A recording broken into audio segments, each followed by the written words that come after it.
자, 오늘은 이제 아가스, 오늘 이 본문하고 다음 주 이 뒤에 이어서 오늘 본문하고 두 주에 걸쳐서 이 아가스를 설교하려고 합니다. 아가스는 우리가 잘 아는 것처럼 솔로몬 왕이 그의 신부 술라미와의 사랑의 얘기예요. 사랑의 얘기.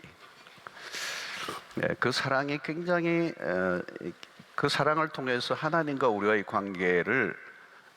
관계로 연결시키는 너무 아름다운 책이에요. 굉장히 아름다운 책이에요. 자, 놀라운 것은 솔로몬은 왕이에요. 다 갖추고 있는 거예요. 부족함이 없는 사람. 그런데 너무도 부족하고 모자라고 뭐 외형적으로도 매력적인 게 하나도 없어 보일 것 같은 술라미를 향해서 이 솔로몬 왕이 구애를 하는 거예요. 예, 프로포즈를 하죠. 사랑의 구애를 하는 겁니다. 그것을 통해서 우리는 하나님의 마음, 우리를 향한 하나님의 그 사랑, 이게 무엇인지를 알게 되는 게 이제 아가스입니다. 자, 오늘 이 10절을 보면 사랑의 초대를 하고 있어요. 그죠? 사랑의 초대예요. 나의 사랑하는 자가 내게 말하여 이르기를 나의 사랑, 내 어여쁜 자야 일어나서 함께 가자. 초청을 하는 거. 근데 이 11절에 보면 그 말이 나오죠. 11절에는 겨울도 지나고 비도 그쳤다 이렇게 얘기해요. 영적인 겨울, 하나님과의 관계가 좀 멀어져 있는 상태. 예, 영적으로 뭔가 텅 비어 있는 앙상한, 어떻게 보면 하나님이 잘 안 느껴지는, 예배를 드려도 말씀을 들어도 하나님이 잘 안 느껴져. 영적인 활기가 없는 거죠. 영적인 활기가 없고 또 영혼의 기쁨이 없는 거죠. 예배를 드리지만 무디어져 있는 하나님과의 친밀함이 전혀 느껴지지 않는, 아주 멀어져 있다는 거. 이게 겨울과 같은 것이죠. 여러분, 이 아가스는 하나님의 사랑의 초대라고 그랬습니다. 나의 사랑, 나의 어여쁜 자야, 나와 함께 가자. 일어나라. 그러니까 뭔가 좀 서먹서먹한 관계 안에 있는 우리의 관계 안에 좀 더 친밀한 관계 안으로 들어오라는 얘기예요. 하나님이. 여러분, 구원은 우리가 죄 사함을 받고 천국을 가는 하나님의 자녀가 되는 드라이한 교리적 이해가 아니고, 구원이라고 하는 것은 하나님과의 관계의 회복이거든요. 근데 그 관계의 회복은 단순히 이제는 죄인이 의인이 되었다라고 하는 그런 수준으로가 아니고 또 깊은 친밀한 관계 안으로 들어오라는 거죠. 마치 오늘 이 아가스는 연인과의 관계처럼 친밀한 관계 안으로 들어오라는 거죠. 우리의 하나님은 어떤 굉장히 근엄하고 근접할 수 없는 아주 어미로우신 하나님의 이미지도 있지만 너무도 친밀한 우리의 사랑의 대상은 하나님이십니다. 그리고 하나님이 우리를 대하실 때도 사랑의 대상으로 보신다. 에베소 교회의 소아시아의 에베소 교회를 첫 번째 얘기하잖아요. 그 에베소 교회를 향해서 주님이 하신 말씀이 너희 첫사랑을 잃어버렸다는 거예요. 너희가 사랑을 잃어버렸다는 거예요. 교리도 잘 지켜내고 너무 훌륭한 교회예요. 에베소 교회는 너무 훌륭한 교회예요. 진리를 지켜낸 교회. 그런데 주님의 경고는 뭐냐면 너희들의 사랑을 잃어버렸다는 거예요. 처음 사랑을 잃어버렸다는 거예요. 너희들과 나와의 그 사랑의 관계가 이게 단절됐다는 거예요. 그래서 무슨 얘기하죠? 너희들이 그 첫사랑을 회복하지 않으면 촛대를 옮기겠다는 거예요. 이 말은 뭐예요? 교회를 문 닫겠다는 거예요. 의미 없음이라는 거예요. 굉장히 강력한 얘기예요. 굉장히 강력한 얘기. 신앙생활을 하면서도 하나님과의 관계가 가까워지지 않는 사람들이 의외로 많아요. 원인은 뭐죠? 원인은 사실 죄죠. 죄는 하나님과 우리 사이에 두려움을 가져오게 하죠. 하나님에 대한 두려움. 여러분, 사실 우리를 두렵게 하는 것들이 참 많아요. 근데 이제 그 안으로 거슬러 들어가면 우리 안에 있는 죄가 있습니다. 사실 여러분, 우리의 신앙생활 속에서 그 죄를 처리하는, 예수 믿고 난 이후에 우리에게 찾아오는 죄의 문제에 대한 처리는 회개의 문제가 굉장히 중요한 거예요.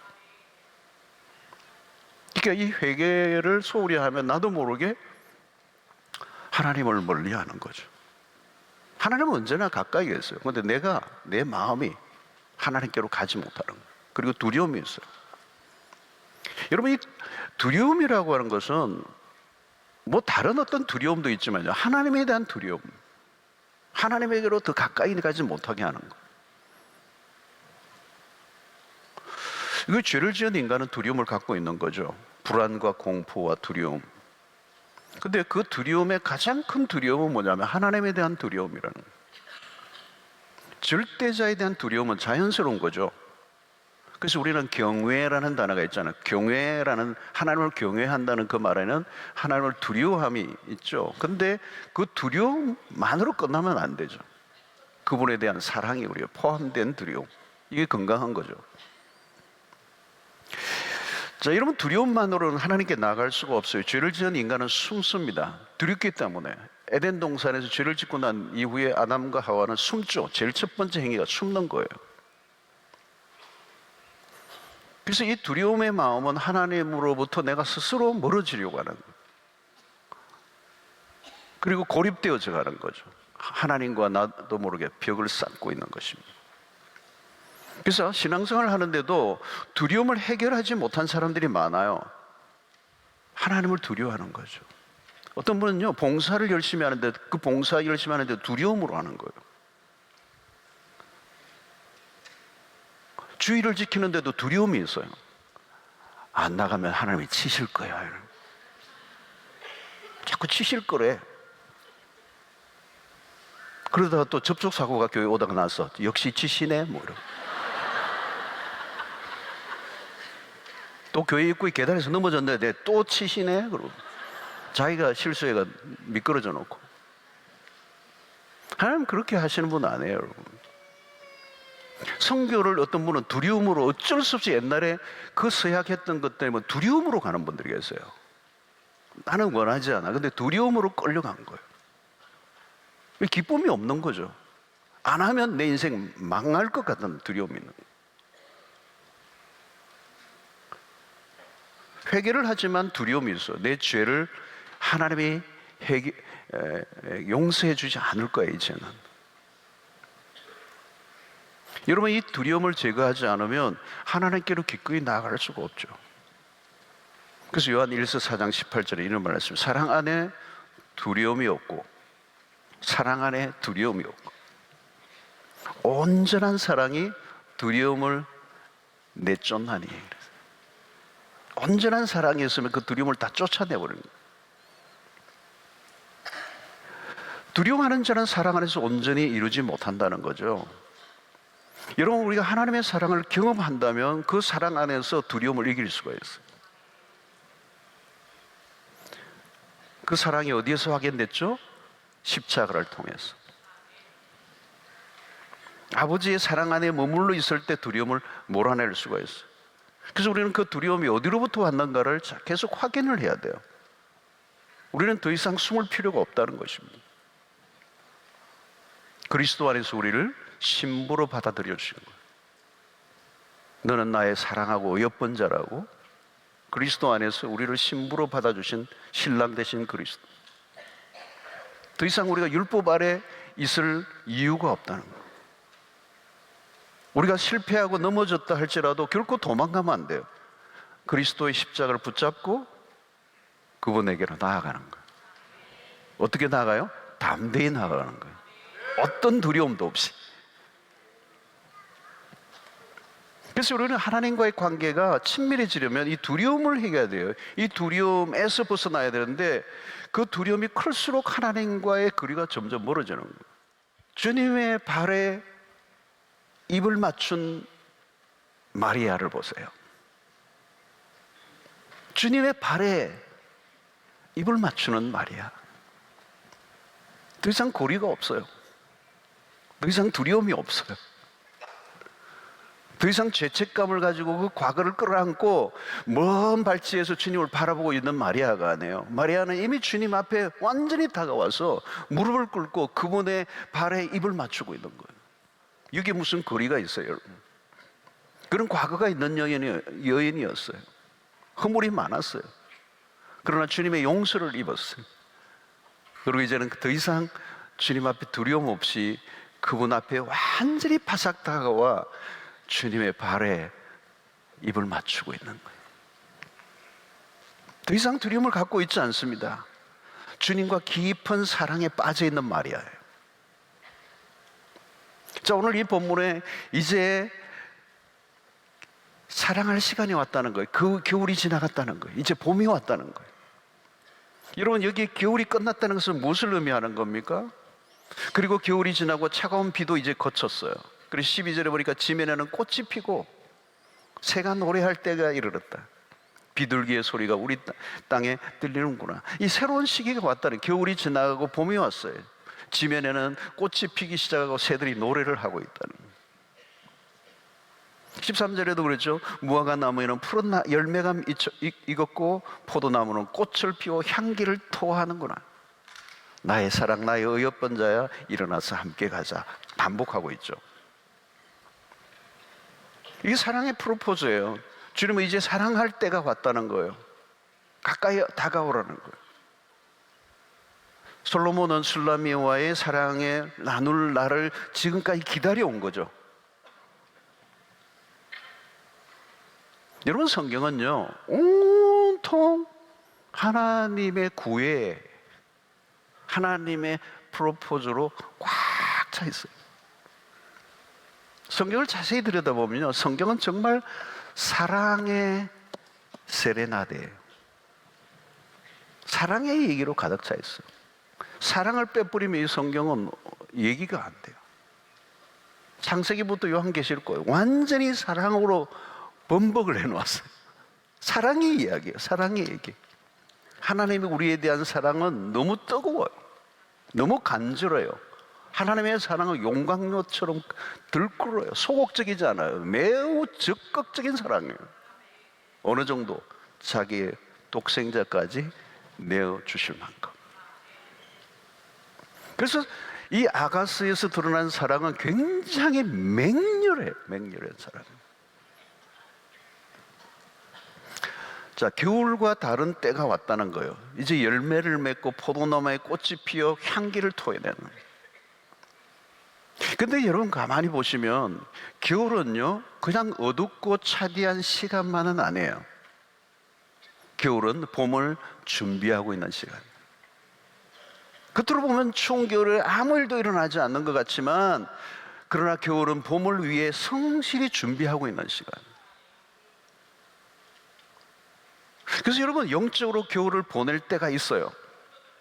영적인 혹한기를 보낼 때가 있어요. 몸도 마음이 다 얼어붙고 하나님의 임재를 느낄 수가 없고, 하나님의 사랑은 너무 멀어 보이고, 내 현실은 너무 차디차고, 기도를 하지만 가슴은 싸늘하게 식어 있을 때가 있어요. 하나님은 계시지 않는 것 같고, 아무 일도 하지 않는 것 같고, 모든 게 멈춰 있는 것 같고, 잔혹한 현실은 날마다 내 삶을 부대끼게 합니다. 그러나 여러분, 그때는 아무 일도 일어나는 것 같지 않지만 하나님은 그 시간 속에서 우리의 마음이 녹아지기를 기다리고 계시는 거예요. 여러분, 이 사랑은 어떤 거죠? 거리가 있는 사랑이 아니에요. 빠지는 거예요.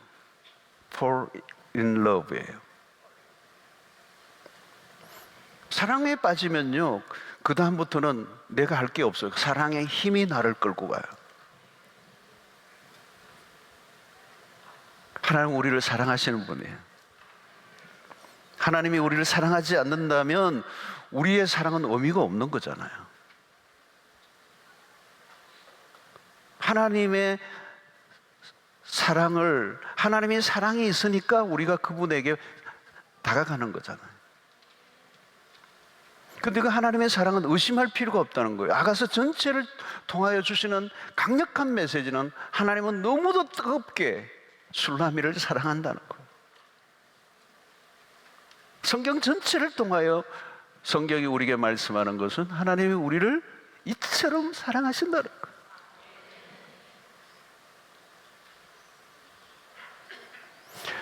이 사랑을 우리가 경험해야 되는 거죠. 이제 사랑할 때가 됐다. 일어나 함께 가자는 거죠. 이제 사랑을 나누자는 거예요. 여러분, 우리의 신앙의 핵심이에요. 핵심이에요. 이걸 가장 잘 표현해내주는 또 다른 신약은 요한 1서예요. 하나님과 우리의 사랑을. 왜? 사도 요한이 주님으로부터 사랑을 받고 주님을 너무도 사랑했던 사도였거든. 주님의 사랑하는 제자. 그런 너무도 사랑을 받았고 주님의 사랑을 받았뿐만 아니라 자기도 주님을 너무도 사랑했던 그런 표현들이 요한 1서에 기록이 되어 있어요. 여러분이 하나님의 사랑을 경험하는 것은 너무너무도 중요한 거예요. 그리고 이 사랑을 어떤 한순간만이 아니라 계속적으로 경험하는 것은 너무도 중요하다는 거예요. 여러분, 우리는 그 사랑을 경험하지 않으면 다른 것을 구하게 되어 있어요. 그래서 왜 하나님은 우리에게 마음을 다하고 목숨을 다하고 뜻을 다하여 하나님을 사랑하라고 하셨는가? 명령을 하셨어요. 하나님을 우리가 마음을 다하여 사랑하고 목숨을 다하여 사랑하지 않으면 우리는 다른 것들을 사랑할 가능성이 많아요. 여러분 보세요. 모든 게 그래요. 내가 욕망하는 것이 강할수록 그 욕망하는 그것이 내 인생을 망하게 한다는 거예요. 그게 오늘날 이 세상에 모든 일어나는 현상들이에요. 여러분, 내가 어떤 사람을 일방적으로 여러분 사랑을 해보세요. 병든 자기 애로부터 시작된 사랑은 비극으로 끝날 때가 많아요. 왜? 그건 내가 진정으로 사랑하는 게 아니라 욕망하는 것이기 때문에 그래요. 그 사람을 내 욕망을 만족시키는 도구로 삼기 때문에 진정한 사랑이 이루어지지 않고 그 상대를 내 만족의 도구로 이용하는 것이기 때문에 그 사랑은 온전해질 수가 없다는 거예요. 근데 우리는 그 원인이 어디로부터 왔는지 모르는 거죠. 내가 사랑을 한 만큼 사랑이 돌아오지 않는 거잖아요. 아니, 상대가 나를 사랑으로 보답해 주어도 신기한 것은 그 사랑이 내 마음을 온전히 채워주지 못하는 것이거든. 그래서 갈증이 일어나는 거잖아요. 내가 사랑을 주지만 상대에게도 사랑을 요구해요, 우리는.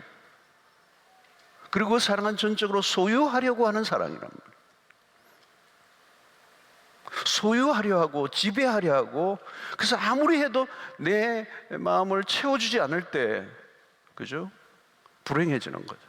여러분, 누가 내가 그 지배하려고 하는 그 대상에게 내가 지배를 당하려고 하는 사람이 이 세상에 어디 있어요, 여러분? 내가 소유를 당하고 싶어 하는 사람이 어디 있냐고 그랬어요. 그러니까 이 세상은 사랑이라는 말은 하지만 사랑의 이름을 빌린 욕망이, 그게 가정에서도 일어날 수 있고 우리 모든 인간관계 속에 일어나고, 이것이 결국은 폭력적인 사랑이요, 배반과 정오로 얼룩져 버리는. 그럼에도 불구하고 사람들은 사람에 대한 그 사랑에 대한 망상을 갖고 있는 거죠. 어떤 사랑이 나를 채워줄 것처럼. 근데 구하면 구할수록 어떻게 더 외로워지고 의존할수록 더 고통하는 거예요. 여러분, 인간이요, 가장 많이 어디에 에너지를 많이 쓰느냐 하면 이 사랑에 에너지를 많이 써요. 뭐 거의 대부분이라고 말해도 돼요. 이 사랑 때문에 쓰는 에너지가 엄청난 거예요. 근데 문제는 이 사랑이 정상적인 사랑이 아닌 거예요. 채울 수 없는 사랑이에요. 병든 사랑이에요. 오염된 사랑, 왜곡된 사랑. 이 사랑을 추구하는 육신의 요구는 끝이 없어요. 이건 죽을 때까지 없어지는 게 아니에요.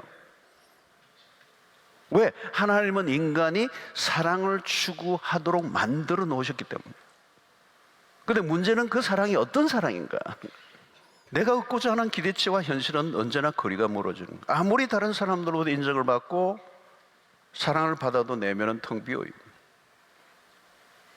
사랑을 추구할수록 더 가지고 싶어하는 욕구는 더 강해지는 거예요. 그러나 나의 욕구를 채워줄 수 있는 사랑은 세상에 존재하지 않는다는 거예요. 그게 인간의 딜레마예요. 사랑할 수도 사랑하지 않을 수도 없는 상태. 이 거대한 딜레마, 이 한계를 알면서도 우리는 그 사랑을 찾아다니는 거예요. 그것을 얻기 위해서, 쟁취하기 위해서, 만족하기 위해서 몸부림을 치는 거예요. 여러분, 이 세상에 그런 게 존재하지 않아요. 우리는 딱 한 분의 사랑으로 충분하게 돼 있어요. 그래서 오늘 이 솔로몬 왕이 나와 함께 가자는 거예요. 하나님의 우리에 대한 사랑은 달라요. 여러분, 하나님의 사랑은요, 우리가 아무리 구해도, 하나님에 대한 사랑을 우리가 아무리 원해도 하나님은 우리에게 결핍을 느끼지 않게 해주세요. 충분하게 채워주시는 분이세요. 하나님의 사랑은 충분하다는 거예요. 세상에서는 애정 결핍 정세가 일어나게 돼 있어요. 어떤 것을 통해서도 결핍이 느끼게 돼 있어요. 아무리 나를 사랑해주는 부모의 사랑이라도 내 사랑을 완전히 채워주지는 못해요. 4대 독자로 그냥 사랑을 그냥 받을 대로 다 받아도 그 사랑은 부족해요. 우리의 구멍난 가슴을 채워주지 못해요. 받을수록 더 욕구가 나와요. 사랑 많이 받았는데 상처받았어요. 그렇게 잘해줬는데 안 해준 거 몇 가지 가지고 상처받아요. 안 채워줘요. 근데 하나님의 사랑은 충분하게 채워줬어요. 하나님은 우리를 향해서 무한정 쏟아 부어줄 수 있어요. 우리가 준비가 되면요, 우리가 준비되어 있으면요, 내가 원하는 만큼, 하나님에 대한 사랑이 아무리 우리 욕망이 커도 하나님은 당신의 사랑 우리를 충분히 채워주셔요. 세상은 그게 불가능해요. 그러니까 세상의 것은 구하면 구할수록 더 목이 말라져요. 그런데 하나님의 사랑은 구하면 구할수록 더 충분히 채워주신다는 거예요.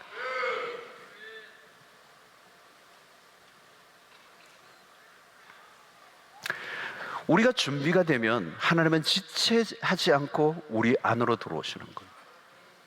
그래서 요한계시록 3장 20절에 볼지어다 내가 문 밖에 서서 두드리노니, 주님이 문 밖에 서서 두드리는 거예요. 누구든지 내 음성을 듣고 문을 열면 내가 그에게로 들어가 그와 더불어 먹고 그는 나로 더불어 먹으리라. 이 구절을 예수 안 믿는 사람들에게 예수님을 초청하라는 구절로 많이 쓰였어요. 그런데 이 말씀은 믿는 사람에게 주신 말씀이에요. 안 믿는 사람에게 주신 말씀이 아니에요. 이 말은 여러분, 오늘 우리가 믿고 있지만 우리의 마음의 문을 닫아놓고 있으면 안 된다는 거예요. 문 밖에 서서 우리에게 노크하시는 분. 이 말은 뭐냐면 주님의 사랑은 무례하지 않아요. 문 밖에서 노크하세요. 우리가 마음의 문을 열어줄 때까지 기다리시는 분이에요. 문을 부수고 들어오시는 분이 아니에요. 내 사랑 맛 좀 볼래? 이러고 들어오시는 분이 아니에요. 여러분, 사랑은요, 젠틀해야 돼요. 진짜 사랑은 젠틀해야 돼요. 사랑은 무례하지 아니하며, 고린도전 13장 있잖아요. 무례하지 않아요. 지배하려 하지 않아요. 너 내 사랑 아직 모르는구나? 막 설명하려고 하고 막 강제로 막 들이밀고 그러시는 사랑이 아니에요. 기다리셔요. 너무도 뜨겁게 사랑하지만 폭력적이지 않아요. 불타오르는데 그 불이 상대를 태우지 않아요. 근데 저 사람은 너무 불타, 그래서 다 태워버렸어. 화상을 다 입었어. 그건 사랑이 아니에요. 사랑의 이름으로의 폭력이에요. 여러분, 우리의 몸과 마음을 하나님을 향해 활짝 열어놓아야 돼요. 하나님은 너무도 사랑하세요. 불같은 사랑이에요. 전부를 주신 사랑이에요. 하나님은 우리의 영혼에 이게 집중하고 계세요. 하나님은 사랑할 준비가 완벽하게 돼 있어요. 문제는 우리가 받아들일 준비가 안 돼요. 그분을 완전히 받아들일 준비를 해야 돼요. 근데 여러분, 우리는 너무 산만해요. 쫓고 있는 게 너무 많아요. 우리 안에는 두려움이 있어요. 그 사랑에 대해서 너무 소극적이에요. 그분을 받아들일 준비가 안 돼 있는 거예요. 우리는 교회 와서 열심히 일을 하면서도 그분의 사랑에는 별로 관심이 없어요. 열심히 뭔가를 하긴 하는데 정작 그분에게 관심이 없어요. 주님과 관련된 일은 열심히 하는데 그 주님, 그분에 대한 관심이 별로 없어요.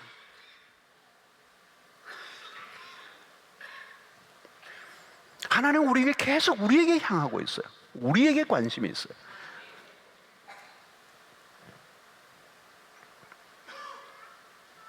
우리는 계속 어디를 향해야 되죠? 그분에게 향해야 되는 거죠. 하나님에 대한 사랑. 하나님에 대한 사랑에 다가갈수록 우리 안에 만족은 커지죠. 그리고 그 하나님의 사랑을 아무리 추구해도 우리를 짓누르지 않아요. 억압하지 않아요. 지배하지 않아요. 자기 아들을 아끼지 아니하시고 죽기까지 하시니 그 사랑. 하나님의 사랑은 상대를 이용하는 게 아니에요. 자기의 희생을 통하여 상대를 전적으로 품어주신 사랑. 그러므로 여러분, 어떤 사랑은 사람들이 주고받아도 그 사랑에는 후유증이 남아요. 근데 하나님의 사랑을 받을수록 후유증이 없어요. 세계상에는 주고받는 사랑이에요. 계산이 있어요. 후유증이 있을 때가 많아요. 그럼 밥을 얻어먹을 때도 계산을 잘 하셔야 돼요. 두 번째지, 그 다음에 내가 계산하셔야 돼요. 여러분, 하나님의 사랑은 거룩해요. 오염되지 않은 사랑이에요. 그 사랑은 우리를 망가뜨리지 않아요. 그 사랑을 받으면 받을수록 우리를 더 온전하게 하시는 거예요.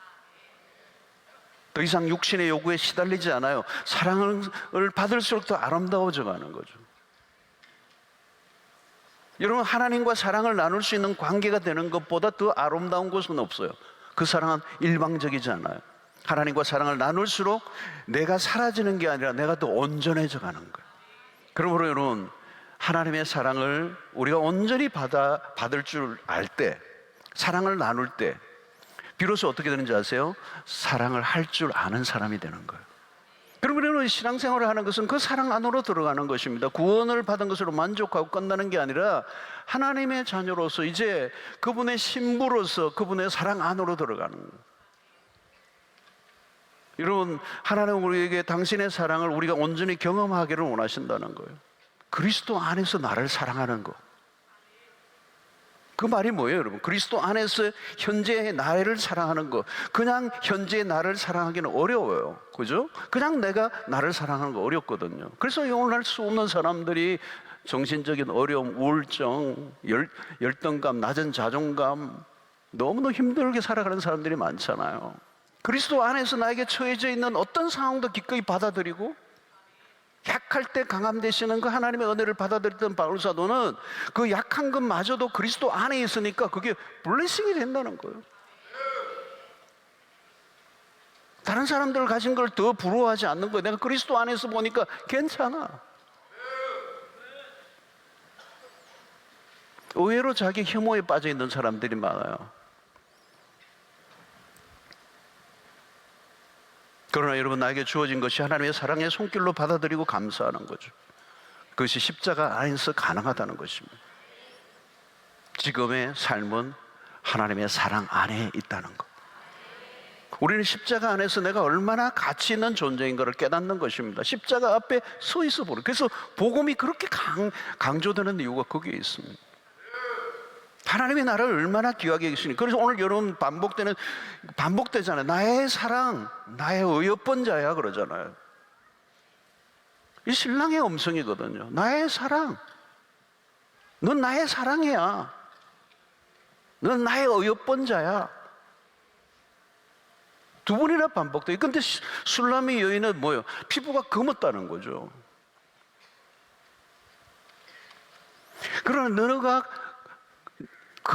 검지만 아름답다는 거예요. 이게 솔로몬의 표현이에요. 남들은 너가 피부가 검다고 놀리는지 모르지만 난 너의 검은 것이 아름답다는 거예요. 그게 바로 십자가 안에서 하나님 우리를 바라보시는 거예요. 우리도 동일하게 십자가 안에서 나를 받아들이고 사랑하는 거예요. 그것이 바로 뭐였죠? 하나님의 사랑의 힘이라는 거예요. 그 사랑을 느끼고 그 사랑에 감사하고 그 사랑에 반응하는 것. 하나님이 나를 위해 행하신 일들이 무엇인가가 눈에 들어오기 시작하는 거예요. 그래서 지금 나에게 주어진 것들 하나하나가 얼마나 소중한 것인가 하는 걸 깨닫게 되는 거예요.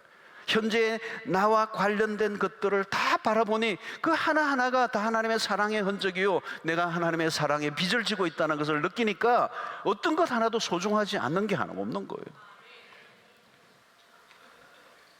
그래서 그리스도의 십자가 안에서 나를 바라보니까 이전에 나를 바라보는 것과 달라요. 뭐 고치지 않아도 괜찮아. 이미 고쳤으면 할 수 없고.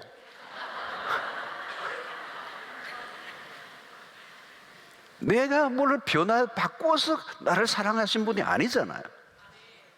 내 성격도 이대로 받아주신 거거든요. 꽤 괜찮은 거예요. 하나님 우리에게 아낌없이 주기를 원하시는 거죠, 여러분. 그래서 여러분, 우리가 기도 생활에서 중요한 것은 기도 응답 자체가 아니에요. 기도 응답은 하나의 사랑의 매개일 뿐이에요. 기도 응답을 통해서 우리가 깊이 경험하는 것은 하나님의 사랑이어야 된다는 거예요. 사랑이 깊어지면 그 안에서 모든 게 이루어지는 것입니다. 우리의 삶이나 신앙은 모두 사랑 안에서 이루어지는 거예요. 여러분, 사랑 없이 예배가 가능합니까? 예배가 어떻게, 사랑 없이 예배가 가능해요? 하나님을 향한 우리의 사랑 없이 기도 생활이 어떻게 가능해요? 여러분, 이 기도라는 것은 사랑의 행위예요. 신비로운 경험이에요. 신비적 합일이에요. 그분과 내가 온전히 영으로 하나 되는 시간이에요. 그게 깊어질 때 오는 온전한 그 기쁨은 말로 다 할 수 없는 거예요. 그 사랑이에요. 주고받기에 거래를 하는 게 기도가 아니에요.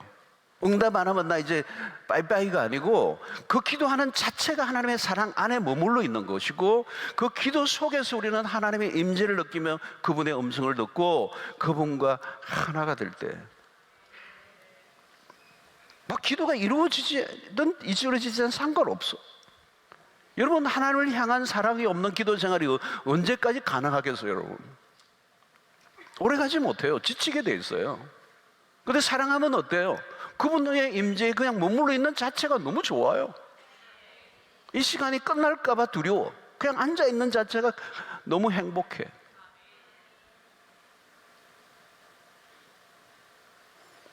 여러분, 우리가 하나님의 사랑을 경험함으로 하나님을 온전히 사랑하게 되는 거예요. 그 누가 하나님을 사랑하는 거예요? 그분의 사랑을 깊이 경험한 사람이 하나님을 온전히 사랑하게 되는 거예요. 그 사랑을 경험하지 못한 사람은 하나님을 온전히 사랑을 할 수가 없어요. 우리에게는 사랑할 에너지가 없어요. 하나님의 사랑을 경험하고 나면 비로소 내가 동시에 나를 온전히 사랑할 수 있게 돼 있어요. 내가 나를 온전히 사랑할 수 있게 될 때 비로소 나는 다른 사람을 사랑할 수 있게 되는 거예요. 여러분, 사랑을 받은 사람들의 특징을 보시면요, 관대해져요. 관대해요. 사람이 갈수록 너그러워져요. 여러분, 예수를 믿고 하나님의 사랑과의 관계 안에 들어가면 너그러워져야 돼요. 근데 이 율법주의자들, 바리새인들은 뭐예요? 열심히 하지만 그들은 냉혹하고 차디찬 사람들이 되고 예수님을 죽이려고 그러고, 그리고 다른 사람을 정죄하고 판단하고 비교하고 날카로워지고 그러죠. 이게 잘못된 거잖아요. 하나님의 사랑과 전혀 상관없는 율법을 열심히 지키던 자들의 말로. 여러분, 대인관계에서 관용을 베풀 줄 아는 거 굉장히 중요한 거예요. 사랑을 받을수록 관대함이 커지는 거죠. 왜 다른 사람들에게 까다로울까요? 까칠까칠하고 잘 붙이는 사람들의 특징은 사랑의 결핍이에요. 무엇인가 채워지지 않은 허기진 마음이 원망과 불평으로 드러나는 거죠. 그래서 여러분, 내가 나에 대해서 죽지 않으면 결국은 다른 사람에게 피해를 입히게 되는 거죠. 불편한 관계를 만드는 거, 타인을 비판하는 거. 여러분, 내가 비판하고 싶지 않아도 비판하는 이유가 뭘까? 그게 쉽지 않아요. 제대로 내가 하고 싶다고 그게 되고 안 하고 싶다고 안 해야 되는 게 아니에요. 내 안에 채워지지 않는. 그런데 사랑을 받을수록 사람은 겸손해지고 온유해지고 관용이 있고, 그 사랑을 받을수록 내 안에 그 사랑은 더 풍성히 흘러나오는 것입니다. 더 이상 내가 무엇을 소유하려고 하지 않는다는 거예요. 상대를 내가 지배하려고 하지 않는 거예요. 왜?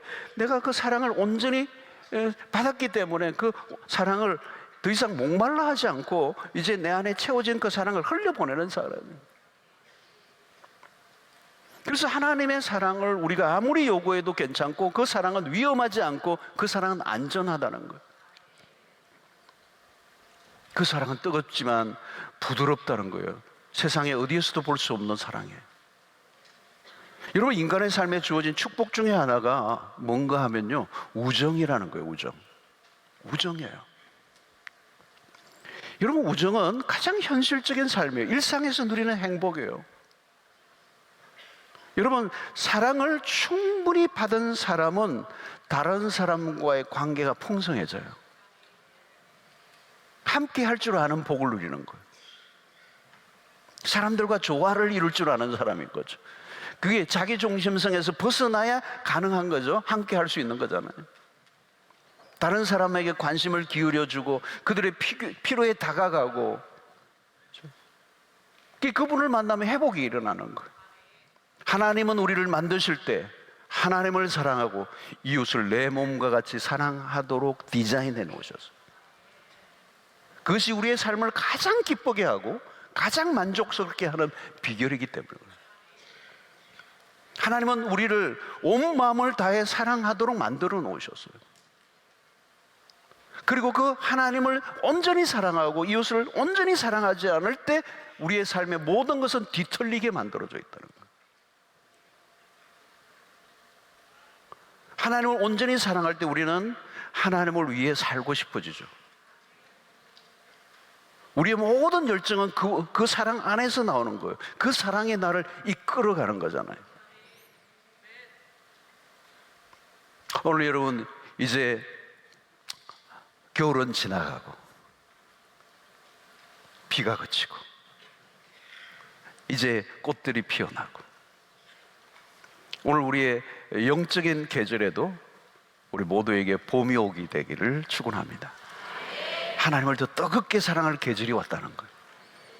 하나님의 사랑으로 겨울이 가고 봄이 오는, 모든 열매들이 무르익어가는 여름이 왔음을 알리고 있는 그 하나님의 사랑으로 가득 채워지기를 원한다는 거. 여러분, 신앙은요 추상적이지 않아요.